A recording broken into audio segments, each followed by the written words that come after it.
लोग कह रहे हैं अगर माफी नहीं मांगेंगे तो आंदोलन होगा बहुत बड़ा। अल्लाह सुब्हानहू तआला के अलावा दुनिया की किसी ताकत से शौकत डरता नहीं। तो ओम प्रकाश राजभर को बड़ा आहत पहुंच गया। वो कह रहे हैं अब लड़ाई भीषण होगी और जो होगा देखा जाएगा। कोई ऐसा फोन आया हो कि बहुत मतलब सारे फोन उन्होंने बड़ा पावर बताया हो? हाँ, एक फोन तो आया, उन्होंने अपना नाम पीयूष राय बताया। पीयूष राय। हाँ, पीयूष राय बताया और कहा कि मैं मुख्यमंत्री का पर्सनल असिस्टेंट बोल रहा हूँ। मैंने कहा बोलिए, तो कहा कि ज्यादा उड़ो मत, दब करके रहो, दब करके। कारण क्या समझते हैं, क्यों नहीं एफआईआर दर्ज हो रही है? जाहिर सी बात है कि हम मुसलमान हैं, अल्पसंख्यक में हैं, हमारे पास कोई विधायक नहीं है, मंत्री नहीं है, कोई चिड़िया का बच्चा तो है नहीं कि तुम आओगे मार करके चले जाओगे, हम मार खा लेंगे तुम्हारे। ना शौकत कल डरे थे, ना आज डरे हैं, और डरने वाला कोई भी इंसान मजलिस इत्तेहादुल मुस्लिमीन के झंडे को नहीं उठा पाएगा। ईमेल के जरिए आपको लोग गाली दे रहे हैं, कोई ऐसा आपके पास सबूत हो कि हाँ वो अभी अभी आपको धमकी मिला फोन के जरिए, ईमेल के जरिए? नहीं, मेल तो आए हैं, उसमें कहने की कौन सी बात है। बड़े गंदे शब्द हैं आपके। हाँ, मैं तो पढ़ इस दूं तरीके अगर के इजाजत हो तो पढ़ देता हूं, और क्योंकि इस पे जो है हम बीप लगा देंगे। देखिए, क्या रे की औलाद कन्हैया कन्हैया लाल समझ समझ के रखा है क्या? शौकत अली, अब तेरा हम लोग कन्हैया लाल के हाल करेंगे। बहराइच में मीडिया का जवाब देते हुए जिस तरीके से एआईएमआईएम के प्रदेश अध्यक्ष हाजी शौकत अली ने जवाब दिया था, उसके बाद पूरे उत्तर प्रदेश में सियासत गर्म हो गई। सैयद सलार मसूद गाजी और महाराजा सुहेल देव को लेकर हाजी शौकत अली का जो है पूरे प्रदेश के अंदर पासी समाज, राजभर समाज जो है वो पुतला फूकने का काम कर रहा है। यहाँ तक जुबान काटने का 11 लाख रुपए का इनाम घोषित कर दिया गया है, और अगर बात किया जाए गोली मारने का ऐलान किया गया है। इस पर हमारे साथ बात करने के लिए हाजी शौकत अली मौजूद है, जिनसे हम जानने की कोशिश करेंगे। सर, जिस तरीके से लगातार आपको जो है धमकी दी जा रही है सोशल मीडिया के माध्यम से, जुबान काटने का ऐलान किया गया है, 11 लाख रुपए का ऐलान किया गया, कैसे देख रहे हैं? देखिए, ये वही लोग हैं जो संविधान को नहीं मानते। मैंने अगर कोई बात मीडिया का जवाब देते हुए अगर बोला है, अगर किसी को मेरी बात से आपत्ति है, उससे डिसएग्री करता है, तो उसको राइट है कि वो जाए पुलिस कंप्लेन करे। पुलिस में अगर उसकी कंप्लेन दर्ज नहीं होती है तो वो न्यायालय का रुख करे। लेकिन किसी की जबान काट लेना, किसी को मार देना, काट देना, गोली मार देना, घर पे हमला कर देना, ये एक लोकतंत्र और सभ्य समाज के लिए ठीक नहीं है। और ये वही लोग हैं जो संविधान में विश्वास नहीं रखते, क्योंकि ये बाबा साहब के संविधान को नहीं मानते हैं, इसलिए इस अच्छा, तरीके जैसे जो लोग ऐलान कर रहे हैं, जुबान काटने की बात कर रहे हैं या गोली मारने की बात कर रहे हैं, कल से मैं देख पा रहा हूँ पूरे प्रदेश में आपके जो जिलाध्यक्ष हैं वो लोग जो है एफआईआर दर्ज कराने के लिए ज्ञापन दे रहे हैं। कहीं से खबर आई कि उस उन लोगों के खिलाफ एफआईआर दर्ज हुआ? नहीं, अभी तक हमारी कंप्लेन तो ले ली गई है, लेकिन अभी कोई कार्रवाई नहीं हुई है। अगर नहीं होगी तो फिर हम न्यायालय का रुख कारण करेंगे। क्या समझते हैं, क्यों नहीं एफआईआर दर्ज हो रही है? जाहिर सी बात है कि हम मुसलमान हैं, अल्पसंख्यक में हैं, हमारे पास कोई विधायक नहीं है, मंत्री नहीं है। लोकतंत्र में सबसे बड़ी ताकत सियासत की होती है, सियासी प्लेटफॉर्म की होती है, विधायक एमपी एमएलए की होती है, वो हमारे पास नहीं है।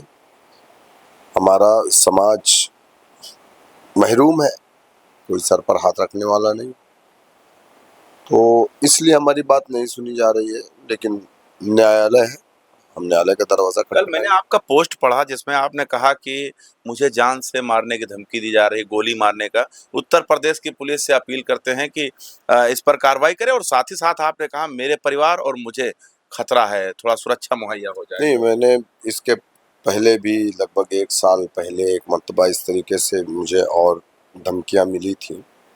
एविडेंस के साथ मैंने जा कर के पुलिस में अपनी शिकायत भी दर्ज कराई थी, और मैंने मांग भी की थी कि भाई अगर हो सके तो मुझे सुरक्षा मुहैया कराई जाए, तो उसमें रिजेक्ट कर दिया गया। अपने आप को सुरक्षा नहीं दी जा सकती, कोई बात नहीं है।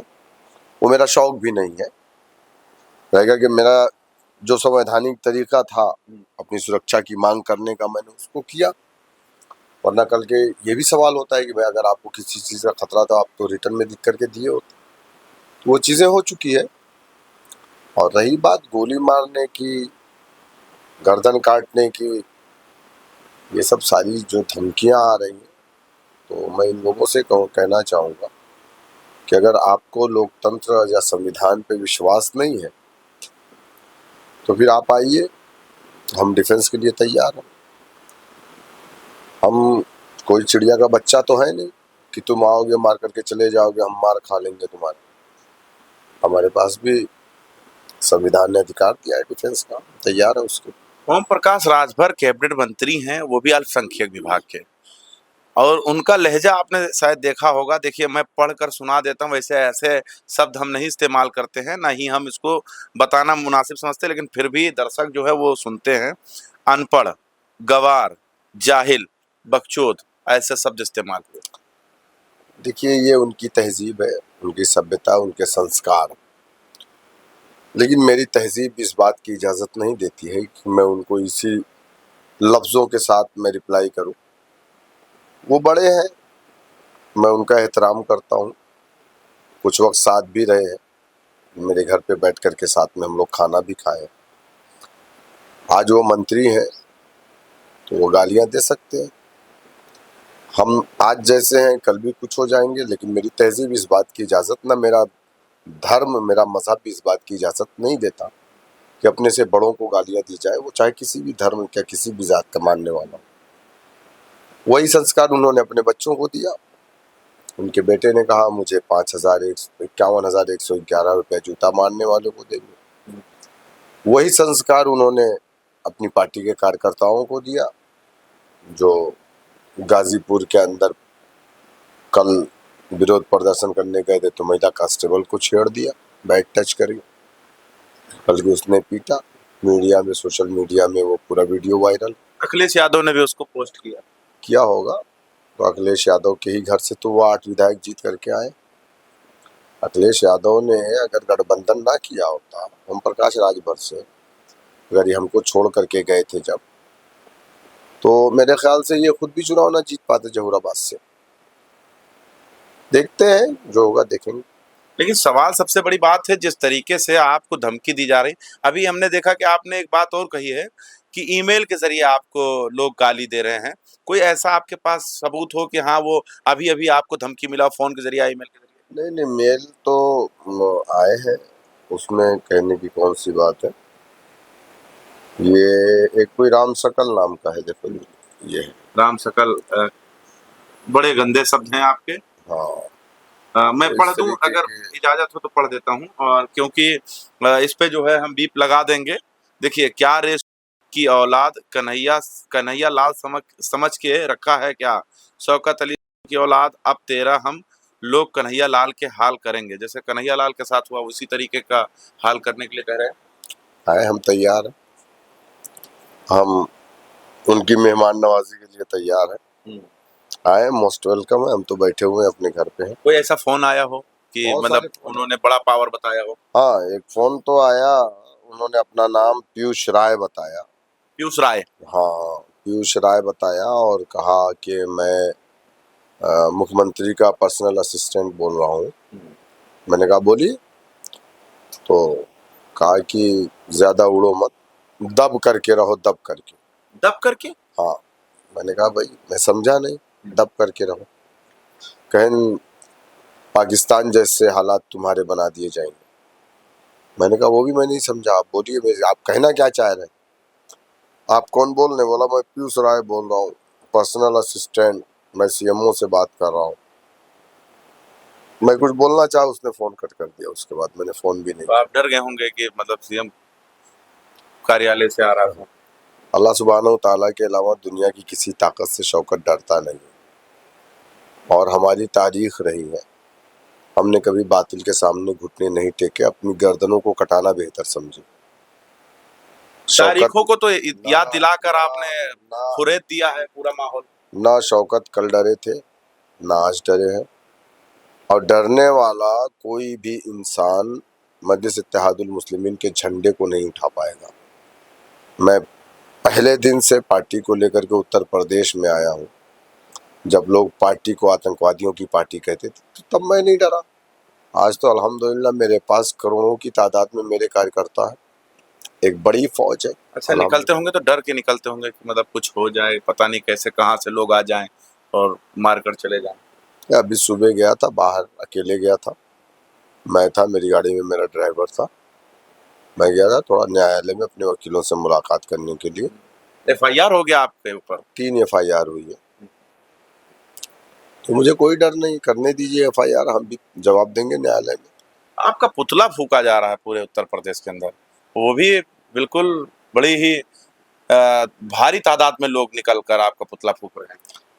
चलिए फूकने दीजिए, कम से कम हमारे नाम की जय जयकार तो कर रहे हैं खुद ही, मुर्दाबाद ही सही, कम से कम हमारा नाम तो ले रहे।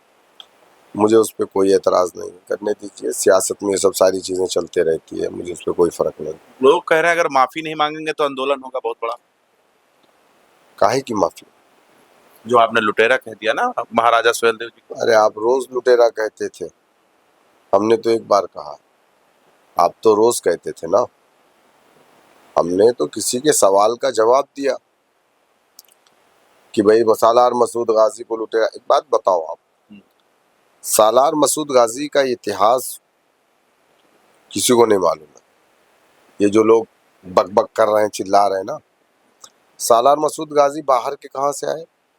जो लोग कहते हैं बाहरी थे, आक्रांता थे, लूट लिया, बाहर से कहाँ से आए बताओ आप मुझे। सालार मसूद गाजी की जो पैदाइश है वो अजमेर की है, जो राजस्थान में है।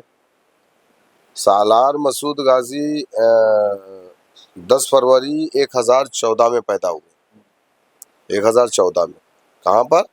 अजमेर में। अजमेर भारत का हिस्सा है, आज भी है, तब भी था। अगर कोई भारत का हिस्सा नहीं समझ रहा है तो अब वो मानसिक रोगी है वो।